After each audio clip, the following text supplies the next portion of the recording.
ಇತ್ತ ಉತ್ತರ ಕನ್ನಡ ಲೋಕಸಭಾ ಕ್ಷೇತ್ರದಲ್ಲಿ ಅಂಜಲಿ ನಿಂಬಾಳ್ಕರ್ ಪರವಾಗಿ ಆರ್.ವಿ. ದೇಶಪಾಂಡೆ ಪ್ರಚಾರ ನಡೆಸಿದ್ದಾರೆ. ಗ್ಯಾರಂಟಿ ಯೋಜನೆಗಳನ್ನು ಪ್ರಸ್ತಾಪ ಮಾಡಿ ಆರ್.ವಿ. ದೇಶಪಾಂಡೆ ಮತಯಾಚನೆ ಮಾಡಿದ್ದಾರೆ. ಮೇ 7ರಂದು ಮತದಾನ ದಿನ, ಹೀಗಾಗಿ ಅವತ್ತು ಎಲ್ಲರೂ ಕೂಡ ಮತ ಚಲಾವಣೆ ಮಾಡಬೇಕು. 10 ವರ್ಷದಲ್ಲಿ 20 ಕೋಟಿ ಉದ್ಯೋಗ ಸೃಷ್ಟಿಯಾಗಬೇಕಾಗಿತ್ತು ದೇಶದಲ್ಲಿ. ಆದರೆ ದೇಶದಲ್ಲಿ ಯುವಕರು ಉದ್ಯೋಗ ಇಲ್ಲದೆ ಪರದಾಡುವಂತಹ ಪರಿಸ್ಥಿತಿ ಇದೆ. ನಮ್ಮ ಸರ್ಕಾರ ಯೋಜನೆಗಳ ಬಗ್ಗೆ ನಾನು ಮಾತನಾಡ್ತೇನೆ. ಅಂಜಲಿ ಅವರು 4 ಭಾಷೆಗಳಲ್ಲಿ ಪರಿಣಿತಿ ಹೊಂದಿದ್ದಾರೆ. ಅವರಿಗೆ ಮತವನ್ನು ಹಾಕಿ ಅಂತ ಮಾಜಿ ಸಚಿವ ಆರ್.ವಿ. ದೇಶಪಾಂಡೆ ಮನವಿ ಮಾಡಿಕೊಂಡಿದ್ದಾರೆ. ಪಾರ್ಲಿಮೆಂಟ್ನಲ್ಲಿ ನಮ್ಮ ಧ್ವನಿಯಾಗೋದಕ್ಕೆ ಅವರು ಸೂಕ್ತ ಅಭ್ಯರ್ಥಿಯಾಗಿದ್ದಾರೆ. ಅತ್ಯಂತ ಉತ್ತಮ ಅಭ್ಯರ್ಥಿಯನ್ನ ನನಗೆ ಹೈಕಮಾಂಡ್ ಕೂಡ ಕೊಟ್ಟಿದೆ. ಜಿಲ್ಲಾ ಕಾಂಗ್ರೆಸ್ ಅಧ್ಯಕ್ಷ ಸಾಯಿ ಗಾಂವ್ಕರ್ ಕೂಡ ಹೇಳಿಕೆ ಕೊಟ್ಟಿದ್ದಾರೆ. ಶಾಲೆ ಇದ್ದಿಲ್ಲ, ಆಸ್ಪತ್ರೆ ಇದ್ದಿಲ್ಲ, ಹೌದಿಲ್ಲೋ? ಅದೆಲ್ಲ ನಮ್ಮ ಸಮಯದಲ್ಲಿ ಆಯ್ತು. ಜನ ಮಳೆಗಾಲದಲ್ಲಿ ಎಷ್ಟೋ ಜನ ಸಾಯ್ತಿದ್ರು. ಮತ್ತಿದು ಬಹಳ ಪ್ರೀತಿಯ ಊರು. ಇಲ್ಲಿ ಅಲ್ಪಸಂಖ್ಯಾತರು ಇದ್ದಾರೆ, ಕ್ರಿಶ್ಚಿಯನ್ಸ್ ಅದಾರೆ, ಮುಸಲ್ಮಾನರು ಇದ್ದಾರೆ, ಹಿಂದೂಗಳು ಅದಾರೆ. ಅದೆಲ್ಲರೂ ಒಂದೇ ತಾಯಿ ಮಕ್ಕಳನ್ನು ಮಾಡ್ತೀರಿ, ನಿಮ್ಮ ಅಭಿನಂದನೆ ಮಾಡ್ತೇನೆ. ಚುನಾವಣೆಗಳು ಬರ್ತಾವೆ, ಚುನಾವಣೆಗಳು ಹೋಗ್ತವೆ. ಆದ್ರೆ ಮತದಾರರು ನಿಮ್ಮ ಮತ ಬಂದ್ರೆ 18 ವರ್ಷಕ್ಕೆ ನೀವು ಸಾಯುವ ತನಕ ನಿಮ್ಮ ಮತ ಇರ್ತದೆ. ಯಾರಿಗೂ ತಗೊಳ್ಳಿ ಬರ್ಬೋದು. ಮೊದಲೇ ನನ್ನ ಮನವಿ ಏನಂದ್ರೆ 7ನೇ ತಾರೀಕು ಚುನಾವಣೆ ಮತದಾನ. ಆ ದಿನ ಅಕ್ಕಂದಿರು, ಹಿರಿಯವರು, ಅಣ್ಣ ತಮ್ಮಂದಿರು ಯಾರ ಮತ ಅದೇ ಅವ್ರ ಮತ ಚಲಾಯಿಸ್ಬೇಕು. ಯಾರು ಮತ ಚೆಲ್ಲದೆ ಕೊಡ್ತೆ ಇರಬಾರ್ದು. ಏನಾಗ್ತದೆ, ಮತದಾನ ದಿನ ಸರ್ಕಾರಿ ರಜೆ ಇರ್ತದೆ. ಯಾರು ಹೋಗ್ರಿ, ಶುರು ಮಾಡ್ರಿ, ಗಾಡಿ ಮಾಡ ಬರುವುದಿಲ್ಲ, ಗಾಡಿ ಇದೆ ಇಲ್ಲಿ. ಹಾಗಾಗಿ 2-3 ದಿನ ರಜೆ ಸಿಗ್ತದೆ ಅಂತ ಹೆಂಡತಿ ತಗೊಂಡು ಹೋಗ್ಬಿಡುದು ಬೆಂಗಳೂರಿಗೆ ಅಥವಾ ಕಾಶ್ಮೀರಿಗೆ. ಅದಾಗಬಾರ್ದು. ಡಾಕ್ಟರ್ ಬಾಬಾ ಸಾಹೇಬ್ ಅಂಬೇಡ್ಕರ್ ಅವರು ಸಂವಿಧಾನದ ಶಿಲ್ಪಿಗಳು, ರಾಷ್ಟ್ರ ನಾಯಕರು. ನಿಮ್ಗೊಂದು ಪವಿತ್ರವಾದ ಗ್ರಂಥ ಕೊಟ್ಟಿದ್ದಾರೆ. ಯಾವ ಪ್ರಕಾರ ನಿಮ್ ಬೈಬಲ್ ಪವಿತ್ರ ಇದೆ, ಗೀತೆ ಪವಿತ್ರ ಇದೆ, ಅದೇ ಪ್ರಕಾರ ಸಂವಿಧಾನ ನಮ್ಗೆಲ್ಲರ ಅಭಿಮಾನದ ವಿಚಾರ. ಈ ರಾಷ್ಟ್ರ ಆ ಸಂವಿಧಾನ ಮೇಲೆ ನಡೀತಾ ಇದೆ. ಲೋಕಸಭೆ ಚುನಾವಣೆ, ವಿಧಾನಸಭೆ ಚುನಾವಣೆ 5 ವರ್ಷಕ್ಕಾಗೋದು ಆ ಸಂವಿಧಾನದಲ್ಲಿ. ನೋಡಿ, ರಾಷ್ಟ್ರದ ರಾಷ್ಟ್ರ ಅಧ್ಯಕ್ಷರು ಒಂದು ಮತ ಇದೆ. ನಿಮ್ಮ ಊರದಲ್ಲಿ ಒಬ್ಬ ಬಡವ ಯಾರು ಭಿಕ್ಷೆ ಬೇಡ್ತಾನೆ, ಅವನು ಒಂದೇ ಮತ ಇದೆ. ವಿಚಾರ ಮಾಡ್ಬೇಕು ಮತದ ಮಹತ್ವ ಏನಿದೆ. ಅದು ಬಹಳ ಜನ ಅದ್ರ ಬಗ್ಗೆ ಚಿಂತೆ ಮಾಡುದು. ದಯಮಾಡಿ ಒಳ್ಳೆದಕ್ಕೆ ಮತ ಚಲಾಯಿಸ್ರಿ. ಮನವಿ ಕಾಂಗ್ರೆಸ್ ಪರವಾಗಿ ಚಲಾಯಿಸ್ರಿ, ಹಸ್ತ ಪರವಾಗಿ ಚಲಾಯಿಸಿ. ನಮ್ಮ ಆದರ್ಶವಾದ ಅಭ್ಯರ್ಥಿಯಾದಂತ ಶ್ರೀಮತಿ ನಿಂಬಾಳ್ಕರ್, ಅಂಜಲಿ ನಿಂಬಾಳ್ಕರ್ ಪರವಾಗಿ ಚಲಾಯಿಸ್ರಿ ಅಂತ ತಮ್ಮಲ್ಲಿ ಮನವಿ ಮಾಡ್ತಾ ಇದ್ದೇನೆ.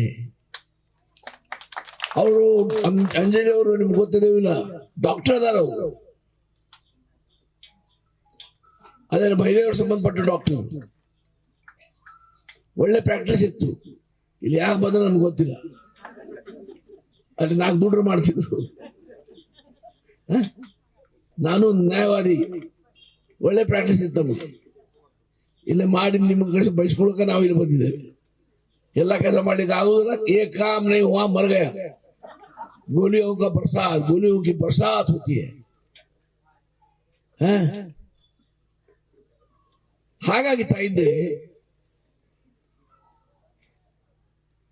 ಗೌರವಾನ್ವಿತ ಪ್ರಧಾನಮಂತ್ರಿಗಳು ಮೋದಿ ಸಾಹೇಬರು ನಿಮ್ಗೆಲ್ಲ ಏನ್ ಹೇಳಿದ್ರು? ನಿರುದ್ಯೋಗ ಬಹಳ ಇದೆ ದೇಶದಲ್ಲಿ. ಕಲಿತ ಮಕ್ಕಳು, ಎಂಜಿನಿಯರ್ಗಳು, ಡಾಕ್ಟರ್ಗಳು, BA, BCom, BSc, ITI, diploma, ಇವತ್ತು 21ನೇ ಶತಮಾನದಲ್ಲಿ ಯಾರ ಕೈ ಕೆಲಸ ಇಲ್ಲ. ಪ್ರಧಾನಮಂತ್ರಿ ಹೇಳಿದರು 2 ಕೋಟಿ ಉದ್ಯೋಗಗಳು ಸೃಷ್ಟಿ ಮಾಡ್ತೇನೆ ವರ್ಷ, ನಿಮ್ಗೆಲ್ಲರಿಗೂ ಉದ್ಯೋಗ ಕೊಡ್ತೇನೆ ಅಂತ ಹೇಳಿದ್ರು ಇಲ್ವಾ? ನಾನು ಹೇಳ್ತಾ ಇದ್ದೇನೆ, ನಾ ತಪ್ಪ ಹೇಳ್ತಾ ಇದ್ದೆ ಅಂತ ಹೇಳಿ. 10 ವರ್ಷದಲ್ಲಿ 20 ಕೋಟಿ ಉದ್ಯೋಗ ಸೃಷ್ಟಿ ಆಗ್ಬೇಕಾಗಿತ್ತು. ಏನಾಯ್ತು? ತಾಯಿ ತಂದೆಯವ್ರ ಕಣ್ಣಾಗಿ ನೀರು ತಗ ಕೊಡಬೇಕಿತ್ತು. ಕಷ್ಟಪಟ್ಟು ಸಾಲ ತಗೊಂಡು ಮಕ್ಕಳು ಕಲಿಸಬೇಕು. ಮಕ್ಕಳು ಖಾಲಿಯಾಗಿ ಮನೆಯಲ್ಲಿ ಕೂತಿದ್ದಾರೆ. ಈ ಪರಿಸ್ಥಿತಿ ದೇಶದಲ್ಲಿ ನಿರ್ಮಾಣ ಆಗಿದೆ. ರಾಜಕೀಯ ರಂಗದಲ್ಲಿ ತಮ್ಮದೇ ಆದ ಛಾಪನ್ನ ಹೊಂದಿದ್ರು. ಹಲವು ಹುದ್ದೆಗಳನ್ನ ಕೆಪಿಸಿಸಿಯಲ್ಲಿ ಪಡ್ಕೊಂಡ್ರು. ಅದರ ಜೊತೆಯಲ್ಲಿ 2018ರಲ್ಲಿ ಅವರಿಗೆ ಖಾನಾಪುರದಲ್ಲಿ ಅವಕಾಶ ಸಿಕ್ತು. ಶಾಸಕಿಯಾಗಿ ಆರಿಸಿ ಬಂದು ಪ್ರಥಮ ಬಾರಿಗೆ ಖಾನಾಪುರದಲ್ಲಿ ಒಬ್ಬ ಮಹಿಳೆ ಶಾಸಕಿಯಾಗದದ್ದು ಮತ್ತು ಕಾಂಗ್ರೆಸ್ ಪಕ್ಷ ಗೆದ್ದದ್ದು ಇದು ನಮಗೆ ಅತ್ಯಂತ ಹೆಮ್ಮೆ ಅಂತ ಹೇಳ್ತಾ ಇದ್ದೆ. ಅಂಜಲಿ ನಿಂಬಾಳ್ಕರ್ ಅವರು ಬಹಳ ಸರಳರು, ವಿದ್ಯಾವಂತರು, ಸುಶಿಕ್ಷಿತರು,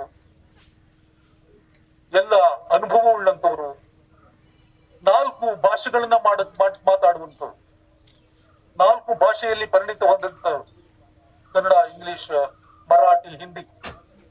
ಭಾಷೆ ಅತ್ಯಂತ ಮುಖ್ಯವಾಗಿದೆ. ಯಾಕಂದ್ರೆ ನಮ್ಮ ಭಾವನೆಗಳನ್ನ ಇತರಿಗೆ ತಿಳಿಸ್ಲಿಕ್ಕೆ, ನಮ್ಮ ಮನಸ್ಸಿನಲ್ಲಿರುವ ವಿಚಾರಗಳನ್ನು ಹೇಳಲಿಕ್ಕೆ ನಿಜಕ್ಕೂ ಭಾಷೆ ಅತ್ಯಂತ ಮುಖ್ಯವಾಗಿದೆ. ಹಾಗಾಗಿ ಇಲ್ಲಿಂದ ಈ ಒಂದು ಲೋಕಸಭಾ ಚುನಾವಣೆಯಿಂದ, ಅಂದ್ರೆ ನಮ್ಮ ಭಾಗದಿಂದ ಡೆಲ್ಲಿವರೆಗೆ ನಮ್ಮ ಧ್ವನಿಯನ್ನು ಎತ್ತಲಿಕ್ಕೆ ಅವರು ಅತ್ಯಂತ ಸಶಕ್ತರು ಅಂತ ನಾನು ಈ ಸಂದರ್ಭದಲ್ಲಿ ಹೇಳ್ತಾ ಇದ್ದೇನೆ. ಅತ್ಯಂತ ಉತ್ತಮ ಅಭ್ಯರ್ಥಿಯನ್ನ ಇವತ್ತು ನಮ್ಮ ಹೈಕಮಾಂಡ್ ನಮಗೆ ಕೊಟ್ಟಿದೆ. ಹಾಗೆ ಈ 30-35 ವರ್ಷದ ರಾಜಕಾರಣಗಳನ್ನ ತಾವು ನೋಡಿದ್ದೀರಿ. 30 ವರ್ಷಗಳ ರಾಜಕಾರಣದಲ್ಲಿ